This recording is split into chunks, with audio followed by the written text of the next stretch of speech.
விவசாய நண்பர்களுக்கு farm fight advance tech private லிமிடெடின் அன்பான வணக்கங்கள்.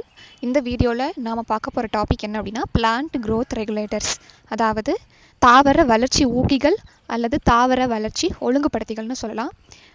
அதில் முதல் வகையில் நம்ம பார்க்க போகிறது என்ன அப்படின்னா ரூட் மேஜிக். பேர்லேயே இருக்கிறாப்புல ரூட்டோட growth, அதாவது வேர்களினுடைய வளர்ச்சிக்கு வந்து ரொம்ப முக்கியமானது ரூட் மேஜிக்.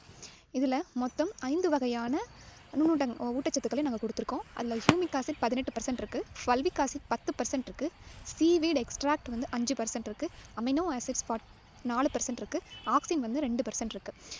இந்த ஹியூமிக் ஆசிடும் இந்த மற்ற பிளான்ட் growth ரெகுலேட்டர்ஸும் ரொம்ப ரொம்ப இம்பார்ட்டண்ட்.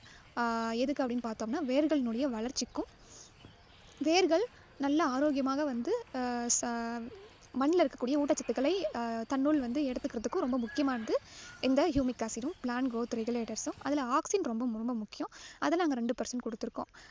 ஸோ இந்த ரூட் மேஜிக்கை நம்ம தாவரங்களை வந்து நட்ட பிறகு உடனே ஒரு வாரத்துக்குள்ளே நம்ம கொடுத்தோம் அப்படின்னா இளம் வேர்கள் வந்து ரொம்ப நல்லா வளரும். அது மூலமாக வந்து ஊட்டச்சத்துக்களையும் நல்லபடியாக வந்து எடுத்துக்கும். ரொம்ப ஸ்ட்ராங்கான ரூட்டையும் ஸ்டெம்மையும் வந்து கொடுக்கும். ரொம்ப ஹெல்த்தியான ரூட் கிடைக்கும்போது நமக்கு மற்ற வளர்ச்சிகளும் ரொம்ப நல்லாவே கிடைக்கும். அது மூலமாக பூக்களினுடைய உதிர்தல், பழங்களினுடைய உதிர்தலும் குறையும். நமக்கு வருமானமும் அது மூலமாக அதிகமாகவே கிடைக்கும், ஈல்டும் ரொம்ப அதிகமாக கிடைக்கும். இதை டோசேஜ்னு பார்த்தோம் அப்படின்னா 2லேருந்து 5 ml கொடுக்கலாம் ஒரு லிட்டருக்கு. இதை நாங்கள் 5 லிட்டரில் வந்து ஒரு கேனில் கொடுப்போம். ரெண்டாவது ப்ராடக்ட் என்னென்னு பார்த்தோம்னா ஹியூமி கோல்டு. இது வந்து பொட்டாசியம் ஹியூமேட் என்ற ஃபார்மேட்டில் இருக்குது. 98% வந்து பொட்டாசியம் ஹியூமேட் இருக்குது. இதுவுமே வந்து தாவரங்கள் அதோடைய ஊட்டச்சத்துக்களை நல்லா வந்து சாயிலிருந்து உறிஞ்சி எடுத்துக்கிறதுக்கும், அதே போல் ரொம்ப ஓரளவுக்கு வறட்சியான காலமாக இருந்தாலும் விதைகள் வந்து ஜெர்மினேட் ஆகி வெளியே வர்றதுக்கும் முளைப்பதற்கும் ஹியூமி கோல்டு வந்து உதவும். அதே போல் மண்ணில் இருக்கக்கூடிய மற்ற நுண்ணுயிரிகளினுடைய பெருக்கங்கள், அதாவது நன்மை செய்யும் நுண்ணுயிரிகளை வந்து பெருக்க செய்கிறதன் மூலமாக மண்ணில் இருக்கக்கூடிய சத்துக்களை வந்து ரொம்ப எஃபிஷியண்ட்டாக வந்து தாவரங்கள் எடுத்துக்கிறதுக்கு இந்த ஹியூமி கோல்டு வந்து ஹெல்ப் பண்ணும்.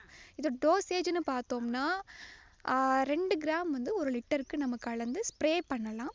ட்ரிப்பு வழியாக கொடுத்தோம்னா 2 kg ஒரு ஏக்கருக்கு நம்ம வந்து கொடுக்கலாம். அப்படி கொடுக்கறது மூலமாக நம்ம ஹியூமி கோல்டை வந்து அப்ளை பண்ணலாம். மூணாவது அப்படின்னு பார்த்தோம்னா ஹியூமி ஸ்டார். இதுவும் வந்து 3 விதமான ஊட்டச்சத்துக்களை வந்து உள்ளடக்கியது. ஃபஸ்ட்டு வந்து பார்த்தோம்னா ஹியூமிக் ஆசிட் 24% இருக்குது, பொட்டாசியம் 10% இருக்குது, பிளான்ட் growth ரெகுலேட்டர்ஸை ஸ்டெபிளைஸ் பண்ணி வச்சுக்கிறதுக்கு 2% வந்து நம்ம கொடுத்துருக்கோம். அதோட பயன்பாடுகள் அப்படின்னு பார்த்தோம்னா இதுவும் நியூட்ரியன்ட்டோடைய அவைலபிலிட்டி, அதாவது ஊட்டச்சத்துக்களினுடைய தாவரங்கள் எடுத்துக்கூடிய தன்மையை வந்து அதிகப்படுத்துது. அதே மாதிரி ரொம்ப ஸ்ட்ரெஸ்ஸான காலத்தில் பிளான்ட்டினுடைய growth-ஐ வந்து ரெகுலேட் பண்ணுறதுக்கு யூஸ் ஆகுது.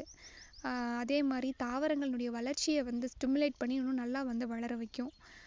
அதே மாதிரி ஹியூமிக் ஆசிட் அப்படின்னாவே அது வந்து ஆர்கானிக் ஆசிட் தான். அதனால மண்ணில் வந்து ஆர்கானிக் கண்டென்ட்டை வந்து அதிகப்படுத்துறதுக்கும் மண்ணினுடைய தன்மையை வளமாக்குறதுக்கும் நம்ம வந்து இந்த ஹியூமி ஸ்டார் வந்து யூஸ் பண்ணுவோம். அது ஓவராலாக பார்த்தோம்னா மண்ணினுடைய தன்மை வந்து ரொம்ப நல்லா இருக்கும். அதே மாதிரி மைக்ரோ ஆர்கானிசம்ஸ் நுண்ணுயிரிகளினுடைய பெருக்கத்தையும் அதோடைய டெவலப்மெண்ட்டையும் வந்து அதிகப்படுத்துறதுக்கு நம்ம ஹியூமி ஸ்டார் கொடுப்போம்.